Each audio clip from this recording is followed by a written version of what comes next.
বাপ মার সাথে তার সংসারে ধরা দিয়ে আপনি চলে গেছেন বিদেশ, কেন? টাকা কামাই করতে। তো বেচারি এখানে স্বামী ছাড়া তার যে দীর্ঘদিন বসবাস করতে হয়, এটা তার জন্য কঠিন এবং এটা তার অধিকারের লঙ্ঘন সুস্পষ্টভাবে। আমরা অনেক নারী অধিকার নিয়ে কথা বলি, এটা নিয়ে দেখবেন হুজুররা ছাড়া আর কেউ কথা বলে না। সেকুলাররা অনেক মিষ্টি মিষ্টি অধিকার নিয়ে কথা বলে, এগুলো নিয়ে তারা কথা বলবে না।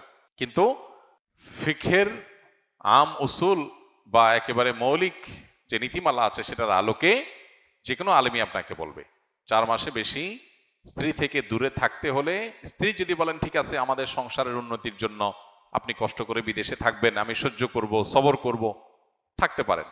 কিন্তু 15-20 বছর হয়ে যাবে, এরপরেও আপনি আসবেন না, হ্যাঁ, আপনার টাকার চাহিদার কোনো শেষ হবে না, আসছি আসছি করে ঘুরাবেন, এটা অনুচিত।